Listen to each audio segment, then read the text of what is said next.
Hey guys, it's Mr. Whitley here, and as you can see, we're not in my classroom, we're in my house, more specifically in my basement.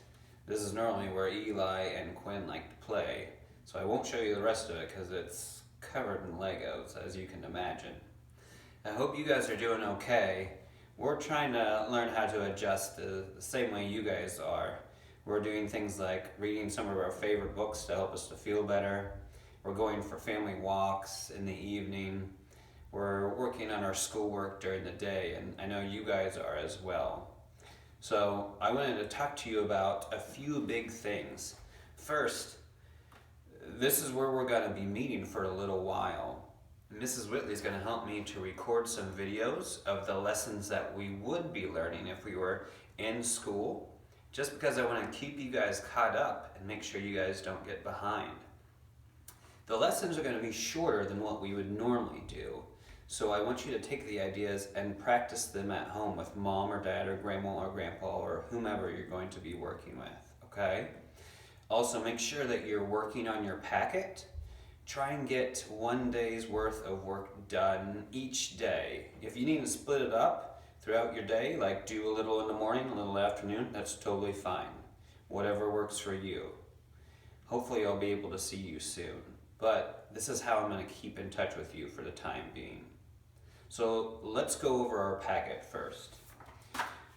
Don't forget to be reading your geode each day. Now obviously, like we said, there's not enough stories for you to read a new story every day, and that's not normally how we do it anyway. Typically we have either I or your parent or guardian would introduce the new story to you by reading it to you, and then you practice it. Well, in this case we're going to need to practice it a couple times, okay? And it's always okay to reread a story. I hope you're also picking out some books that you really enjoy. And to help you with that, there's a few websites. Don't forget to check out the front cover of this because it has some good websites where you can do things like math and some reading ideas as well. And if you're following along, we started our first day last Tuesday. So today, Monday the 23rd, we are going to be on day 5. So they're having you read an article about stopping those germs. That seems appropriate. So read that article. Don't forget to fill out your information about your geodes. And for phonics, you're doing your glued sound. Don't forget to box those glued sounds like ing or ong. Okay? And then at the very bottom, you have these sentences. They want you to mark them up. Don't forget to star your bonus letters, like your double L's, okay? And box your glued sounds. And then mark those closed syllables. If for closed, you're going to put a C underneath it, okay? And your vowel sounds. And then for your math kind of covers day 4 and 5, so you can work on that for 2 days. It's a little bigger, and it gives you some information at the top. It'll give you a title. It'll talk about the types of books and the number of people who like those specific books at the book fair. And then they want you to answer some of those questions. And number 3, it's a little tricky. You're going to look and see which number, as far as you're going to put it in order from greatest, which means biggest, to least, as far as the books people bought about people, animals, and history, okay? So those are some of the big things you'll need to be working on in this packet today. Now, normally we start off with foundations, but we're going to start with math today. So Mrs. Whitley's going to come a little closer. Oh, and I forgot, I have a friend here. Al the alligator is going to be helping us learn today. So he's really good at sitting there quietly and listening. Good job, Al. I'm going to move you out of the way though, buddy. Okay, so you and I have been talking about units of measurement. And for our last test, we talked about inches and feet.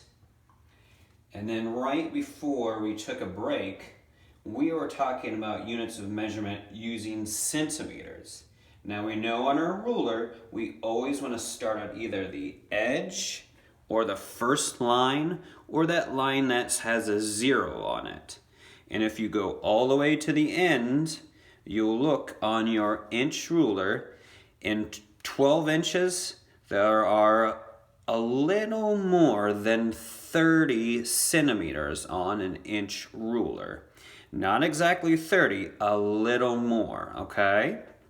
So one thing that you can do is if you have your ruler at home, go around and pick 5 objects that you can measure with that ruler.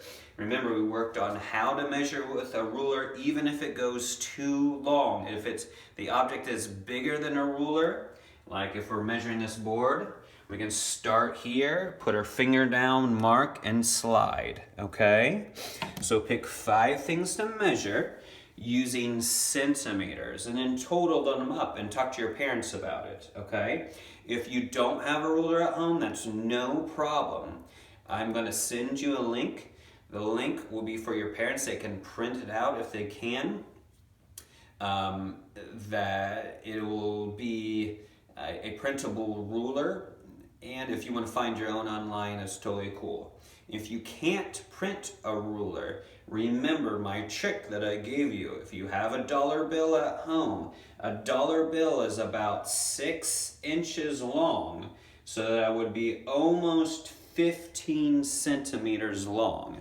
So if you have a dollar, you can use it and you can say for every dollar, it's just about 15 centimeters long, okay? Well, if you look at our board, we're still talking about measuring, and we're talking about using centimeters. But in this case, we're not actually physically measuring anything, okay? This case, we're going to be talking about story problems using units of measurement in centimeters. And if we were in school, we'd be talking about, this is lesson 9.4, okay? All about adding, subtracting, links, story problems using centimeters. So we're going to look at 2 story problems, and when you're done with this, you can try and make some up at home, or your mom or dad or grandma and grandpa can help you as well.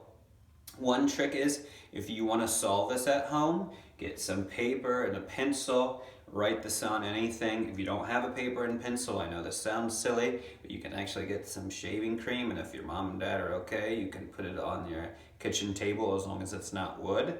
If it's plastic, that'll work. And you can actually write numbers and words in that shaving cream. Just make sure you clean it up, okay? So before we do our story problem, we want to go over the 4 big steps that we have. The first thing is we go through and we circle all the important numbers. And then we go and we box the word or the phrase that tells us if we're adding or subtracting. And then we underline the question. Remember, the question almost always comes at the end of a story problem. And then we solve. Whatever we're going to use, whatever tool we're going to use to solve it, that's how we're going to finish it. Okay? In this case, we're going to be doing a number sentence. Remember, a number sentence typically has something like 1 plus whatever property we're going to be using, either adding or subtracting, plus another number, 2 equals a total of 3. Just a really basic outline. So let's go through this. Oh my goodness, the story has Daniel in it. So Daniel, you're our celebrity of the day. So Daniel has a string that is 12 centimeters long. Oh my goodness, Macy's in this too. Macy has a string that is 9 centimeters long. How many centimeters of string do they have? So if you want to write this down at home, pause the video. I'm not going to pause. I'm going to keep going. So the first thing is we look and we circle the important numbers. And then this one has 2 big ones. Hopefully you can find it. Look through it. We take our finger and scan. We stop when we come to an important number. Up 12. Our unit of measurement is centimeters, so we're circling 12. and we can say, oh, I know that centimeters is our unit of measurement because it's right next to that. I'm going to keep my finger scanning, Oh, boom, there's another important number. It's 9. It also has a unit centimeters as far as our measurement. So we're going to keep that in mind when we're doing our writing. We're going to do some labeling. So we've circled our important number, and then we're going to box. So we look for phrases or words that tell us that we're adding or subtracting, okay? So we're going to scroll through. You know, Daniel has a string. We know how long it is. We know Macy has a string. We know how long that is. But so far it hasn't told us if we're adding or subtracting. How many centimeters of string do they have? There's your phrase where it says, how many? Sometimes when we have a phrase like how many more, we're talking about subtracting. But in this case, where we have one number where someone is measuring how long something is, and another where someone is measuring how long something is, this is telling us that we want to total it up. So how many in this case means we're doing addition. We're going to put a plus sign there. You can write down addition or add, whatever you want to do. So we boxed our phrase or words that show us what our operation is going to be. Then we underline the question that it's asking us to solve. Well, we already know that those questions almost always come at the end of a story problem. So we go to the end and it's asking us, how many centimeters of string do they have? We know it's asking for a total. We go through and we underline that question. So now we need to solve. We're going to use a number sentence. We know this is addition. We know we have 2 units of measurement. So we're going to do something important today. We're going to label. So we know we have 12 centimeters, so we'll start with that. It doesn't really matter in this case which one we start with, but we're going to start with 12. So we'll take Daniel's 12 centimeters. You could write out centimeters, but that's a lot to write out, especially for a short number sentence. So we're going to use the unit of measurement cm. That abbreviation cm stands for centimeters. We're going to show that we're adding, so we put our plus sign there. And then we have 9 centimeters as well. Now, obviously, we have our equal sign, and then you can use whatever strategy you want to use to help you to add. If you have a ruler, that's a great tool to use to add things up. Now, there's not enough for you to add 12 plus 9 on the inch side, but if you go to centimeters, you can take your finger to the 12 and you can count up 9 more. So 1, 2, 3, 4, 5, 6, 7, 8, 9. So 12 plus 9 gives us 21, and we're going to label it. It's important. That's a big thing you're going to need to do in 3rd grade, is to label your units of measurement or what you're adding or subtracting. So we're going to put 12 cm. So Daniel and Macy combined have a total of 12 cm. Okay, we're going to do one more. This one is a little different. So up here we know our unit of operation here, we're doing addition because it says how many. Let's go down here. I'm going to keep this up just so you can look at it and refer to it. So this is a shorter story problem. A string is 24 centimeters long. Now, just like we do in class, your brain should be going ding, ding, ding. Hey, that's an important number. So if you see an important number in the middle of your story problem, you don't have to go in order. You don't even have to finish reading your story problem. You can say, all right, that's going to be important. So you can circle it. And you know the unit of measurement is cm. So that's important as well. Cambria. Cambria is our celebrity of the day as well. A string is 24 centimeters long. Cambria cuts 8 centimeters off. There your brain should be going ding, ding, ding. That's another important number. You underline the cm, or you can put a little wiggly line, just so you know it's your unit of measurement. We didn't do it up there, but we're doing it up here because we're building on what we already know. And our problem ends with how long is the string now? So we've already circled. We have those 2 important numbers. We heard them and we went ahead and circled them. 24 centimeters long. Now, the important thing for you to know is, hey, the string starts out being 24 centimeters long, okay? That's how big it is at the beginning. So if it helps for you to draw a line, that totally works. You can go over here and say, here's my string, it's 24 centimeters. But what does Cambria do? Cambria cuts 8 centimeters off. Whew, that should give you another ding, ding, ding warning in your head. We're gonna box. Cut. If you're cutting something, you're taking away. So that is subtracting. So we're gonna box cuts, okay? And if you want to come to this line, you can say, whew, she is taking away 9 centimeters. She's cutting off 9 centimeters. Well, let's go up here. We need to make sure that we have identified what the question is asking. Our question is asking, how long is a string now?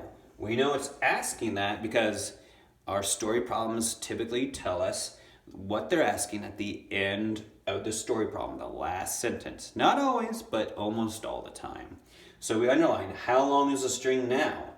We know how long the string starts out being. It's 24 centimeters. So that's what we're going to put first. So you're going to label it 24 cm. Now I know I'm going through this quickly. At any time, if you need to pause it and write this down or rewind it, you do it. It's kind of like some of those drawing videos that we do on Friday for art, where they say, hey, we know we're going fast. If you need to pause. Do the same thing with this video, okay? So we start off with 24 centimeters. Cambria cuts. If you're cutting, we know it's subtraction, it's minus, so we can put a subtraction sign up there. We're going to go down in our number sentence and put a subtraction symbol there. And then we're going to go to the number that she cuts away. She cuts away 8 centimeters, and we have our equal sign. So if you want to count in your head and start with 24 and take away 8, that's totally cool. If that's a little tricky for you, take your ruler, start with 24, and jump back 8. So you're going 1, 2, 3, 4, 5, 6, 7, 8. And we see we land on a 16. So the string, after Cambria cuts off 8 centimeters, we end up with 16. If you're not sure if you're right, here's a trick that we are starting to work on. You can work backwards. You can say, okay, I know I started out with 24. I know I took away 8 centimeters. I think I'm left with 16. Let me double check. If you want to double check, what you do is you work backwards. So you start with your answer and you go backwards. Well, if we're going backwards, we have to do the opposite of what we're doing here. What's the opposite of subtraction? It's addition. So we say, okay, 16 plus 8. Does that equal what we started out with? Well, if you're not sure, you can use your number line. I'm not going to show you all of the steps, but you can count up 8. We can say 16 plus 8. That does give us 24 centimeters. This is the right answer, okay? Try some more of these at home. Don't forget to measure 5 objects around your house. All right, I'm going to quickly erase this, and we're going to do some foundations. So let me quickly erase this. And what we're going to work on now is we're going to talk about nouns. Well, I'm erasing. I want you to think of what a noun is. I want you to turn to whomever is in the kitchen or in the bedroom or living room with you and tell them what a noun is. Okay? You got it? So by now, if you're by yourself, just say it out loud. We know that a noun is 3 things. It's either a person, a place, or a thing. So we're going to do some writing with nouns. If you have a pencil and paper, write these down at home. We're going to try and mark them up as well. If you don't have a pencil and paper, you can do air writing, just like we do with our trick words. Write them in the air, okay? All right, so the first thing that we're going to write down is we're actually going to write down the word noun. So think about the word noun. N, ow, n, ow, n. We know that it starts with an N. What are some of those things that make that ow sound? We know that OU is one. We hear that N sound. Now, take your hands, we're going to clap this, noun. One more time, clap it, noun. It's a one-syllable word. Now, often when we have more than one vowel, it may mean it's a two or more syllable word, but in this case, we know the special trick. Let's scoop our word, okay, showing it's one syllable, and then OU. What in the world are the OU? It's a team. We circle it. We know it's a double vowel team. Those two vowels working together to make a new sound together. So we put a D underneath because it's a double vowel team. Noun. All right, some of the nouns that we're going to talk about. Let's talk about the word cloud. Now, cloud can be a little tricky because we know there are two letters that make the k sound at the beginning of a word. There's a C and there's a K. But think about a C and a K. A C is going to make a k sound before either an A, O, or U. So let's think about cloud. K, l, ow, d. K, l, ow, d. So we know we have a k sound. We hear the ow sound in it. We know there's an O in that ow sound. So if you're a k sound with before an ow sound or an O, it's probably going to be the letter C. So let's start off with that. K, l, we know that's an L. Ow, we have that double vowel team. D, cloud. Cloud. Before we mark it up, let's clap it. Ready? Cloud. Cloud. Ready? Let's clap it again. Ready? Cloud. Cloud. One syllable. We scoop it. We know the C and L are a blend, not a digraph, but a blend. So we do individual lines under the C and under the L. We have an OU, it's a double vowel syllable, so we put that D there, okay? We're gonna let's do one or two more. Let's do the word found. So think about the word ow, d, found. So we know that found starts with a ow. We have that OU double vowel team. We have the N, d, found. So think about found. How many syllables is it? Ready? Found. One more time. Found. So we're going to scoop it. Okay? We know we start with an F. We have an OU double vowel team. We have an N and a D. We know that those are blends, not a digraph. So we give them a line underneath. Now I'm going to give you a couple words to do at home. Okay? And I want you to practice these. So let's do the words ground, like the ground, and ouch, like, oof, you hurt yourself, okay? And then I want you to try a couple other words. I want you to write these down and mark them up. We're going to do towing, so think about that suffix ing. We're going to do cloudy. Think about that letter that makes the E sound at the end of a word. And power, okay? So we'll do ground, ouch, towing, cloudy, and power. I want you to try all those at home. I want you to mark them up. I want you to circle if you have a double vowel syllable, you circle it, put a D underneath it, and an N and a D. If you have the blends, you underline them separately. If you have a digraph, you underline it together. Okay, so let's do a quick read aloud because books help us all feel better. So I'm going to read one of Eli and Quinn's favorite books. And we've read this one because we have it at school. All right, so this is called The Book with No Pictures.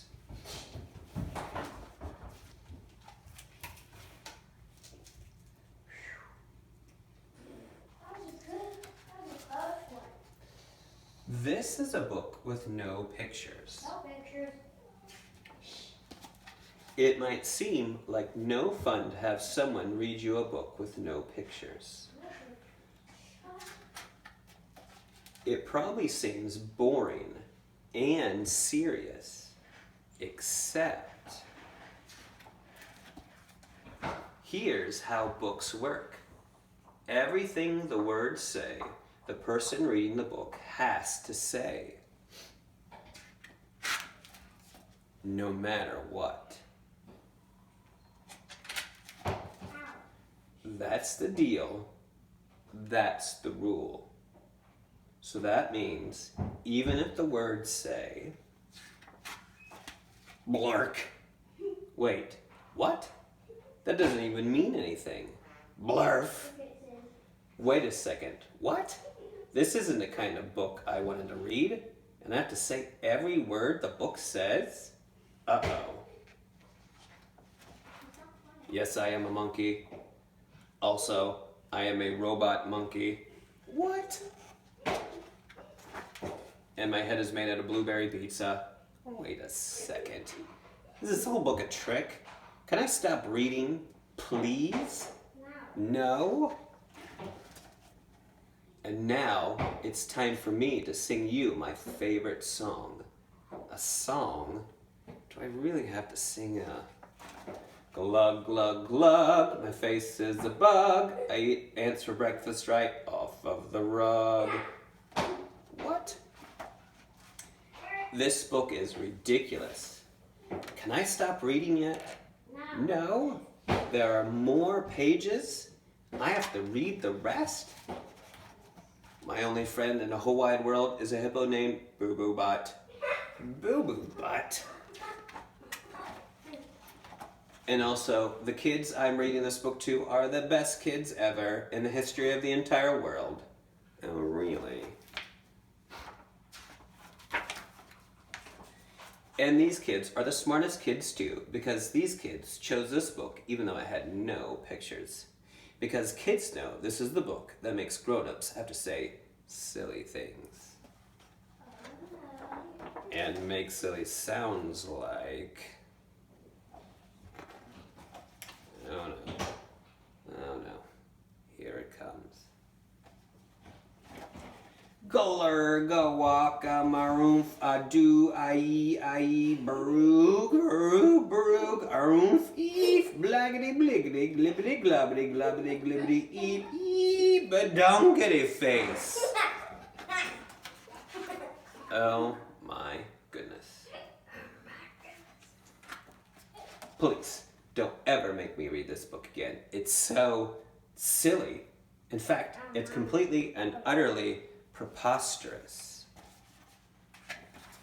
Next time, please, please, please, please choose a book with pictures. Please, because this is too ridiculous to read. The end. Bonk. I didn't want to say that.